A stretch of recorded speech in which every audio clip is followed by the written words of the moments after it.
Not totally a stranger to this Santa Barbara area. In fact, I lived for a year just off the campus on Moore Mesa 20 years ago, 1972, when I was commuting to Ventura as a district attorney, deputy district attorney prosecuting criminal cases. People still remember that as a time when crime was lowered enormously throughout the region.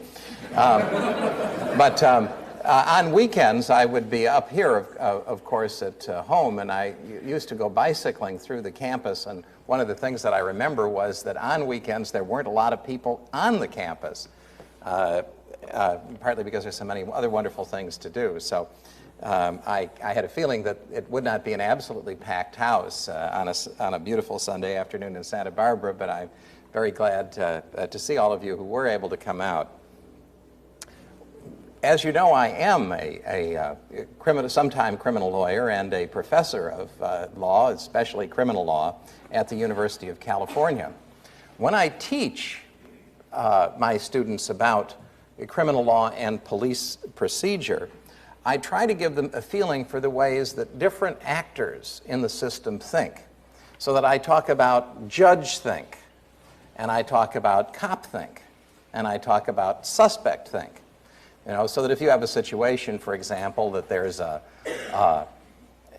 suitcase, let's say, and a dog that is trained to spot drugs has alerted to the presence of drugs in this suitcase, a judge think would be, yes, the officer should now go and find a judicial officer and get a search warrant to search that suitcase. Whereas, of course, a policeman will think, oh, what a lot of bother, who would want to do that? Let's see if there's some other way we can do that without going through all of this trouble, so that they naturally have their own viewpoint on the situation because of the different roles that they play in the system. So what I thought I might do in this lecture is tell you something about different kinds of thinking that's going on about Darwinian evolution, some of it in response to my book, which is, I'm glad to say, still getting some reviews month by month. I think there were 3 last month, even though it's almost 2 years since it's been out. Most of the reviews are pretty critical, I must say, but I'm glad to be getting the attention anyway. And it's given me a lot of opportunity to examine the thinking of other people who deal with these scientific and philosophical subjects.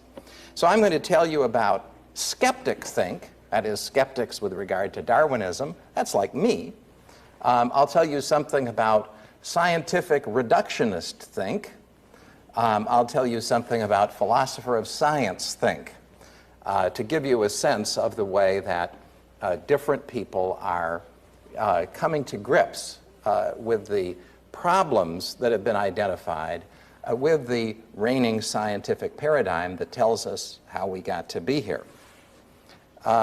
Now first, an introduction to my own views. This is skeptic think. I'm skeptical about the Darwinian theory of evolution, the paradigm that dominates biological science in our time.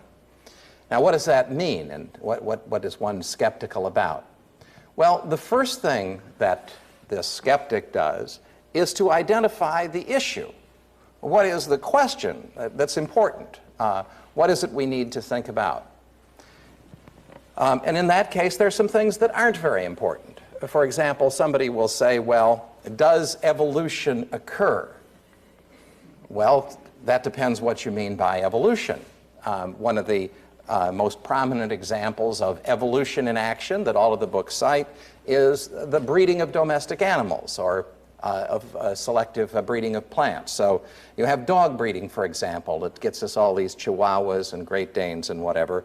And people will say, well, that's evolution. Well, that certainly does happen. We do have these breed of dogs. Dog breeding does occur. It's certainly also the case that there's a degree of variation that occurs in plants and animals. If, for example, a couple of birds migrate to an offshore island and there become isolated and inbreed for generations, there will be a degree of variation that will occur.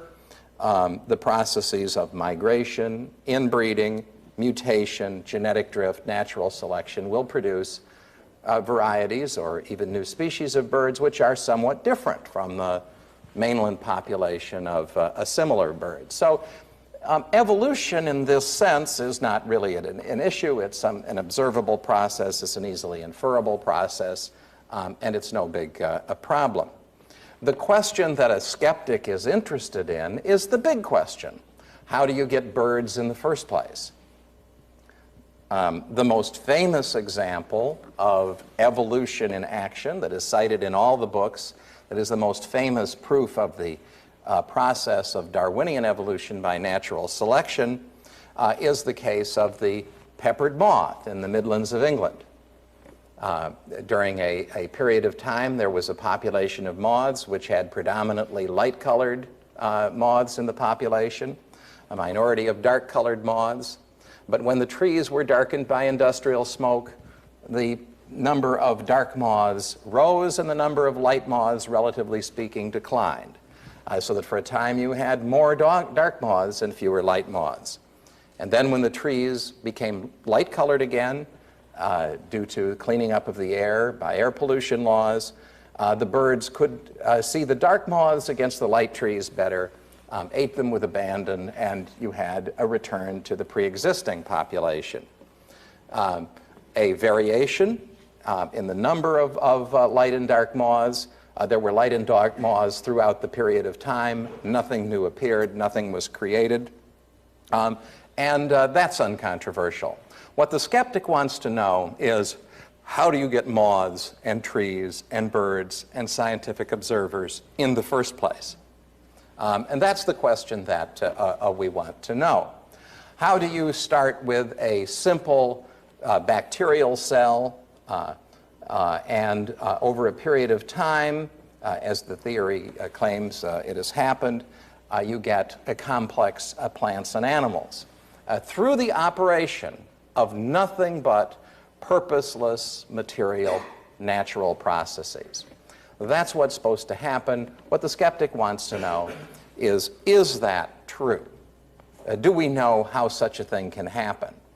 Did it happen as the Darwinian theory says it must have happened, through a combination of random genetic changes, mutations, recombination, whatever, random genetic changes, plus the sifting, selecting force of natural selection, which is the brute fact that some creatures are better at surviving and reproducing than others, and therefore leave more offspring than others, and therefore come to dominate the population.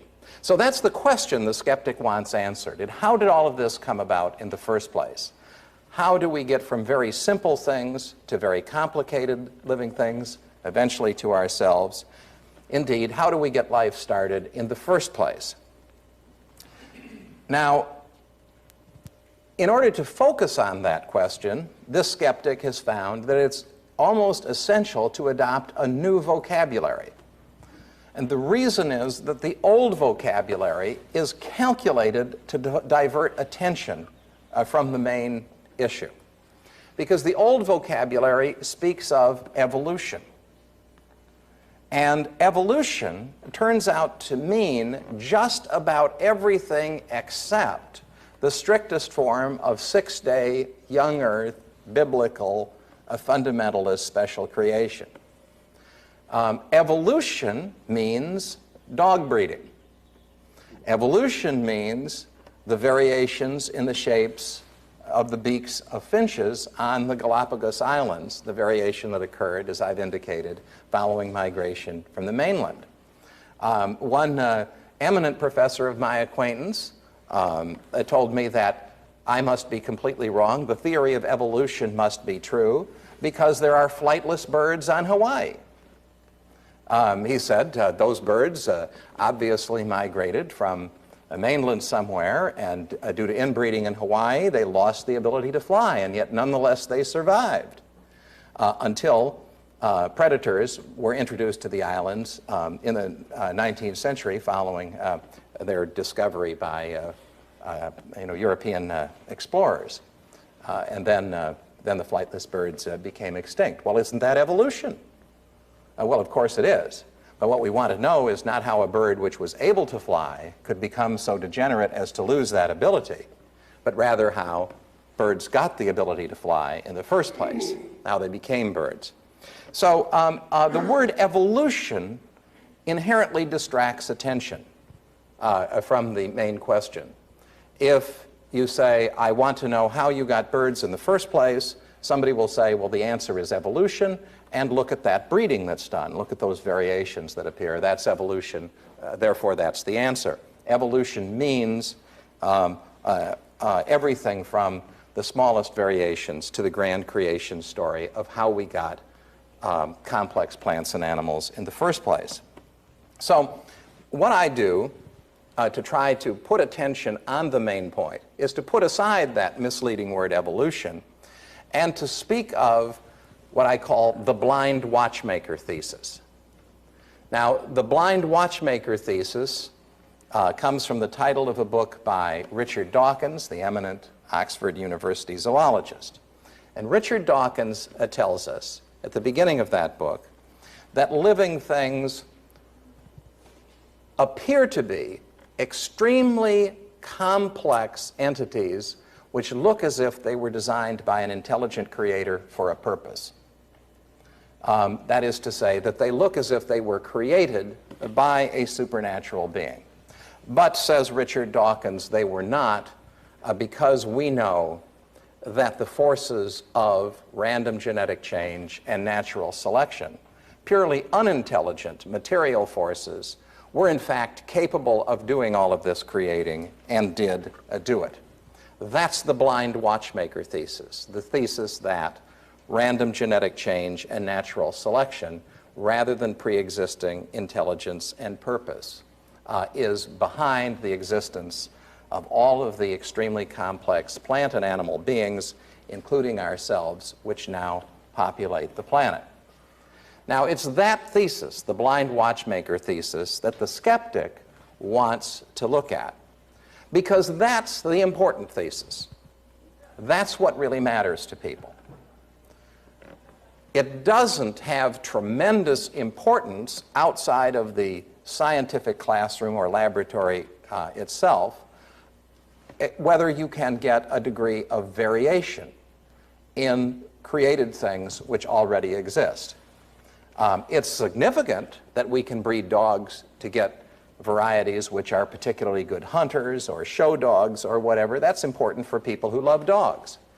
It's important that we can get varieties of orchids. That's important for people who love varieties of flowers. But it isn't of enormous philosophical importance. What's of enormous philosophical and religious importance to us is the question, are we here because a purposeful, intelligent being brought about our existence, or are we here because of the operation of material forces that have no intelligence and have no purpose and inherently can care nothing about us?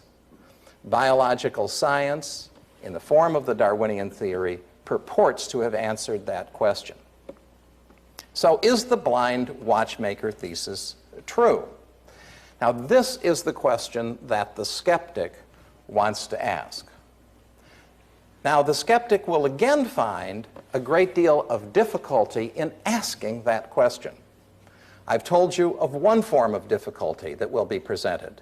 The skeptic will be told, we have enormous evidence of evolution.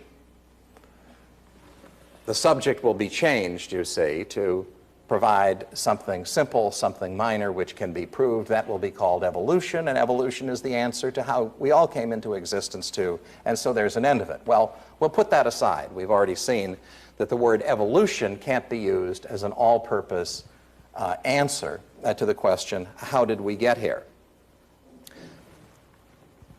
Another problem that the skeptic will immediately encounter, however, is that the skeptic will be told, the answer to your question is in the province of science. Science is committed to philosophical naturalism, and therefore science must assume that no creator and no purposeful intelligence is behind our existence. And that's an end to it. Now, that is to say, by this means, an important question has been transformed into a non-question. The skeptic wants to ask, is it true what certain scientists tell us, that we are here as a result of purposeless natural forces rather than an intelligent creator? And the skeptic will be answered, science is so defined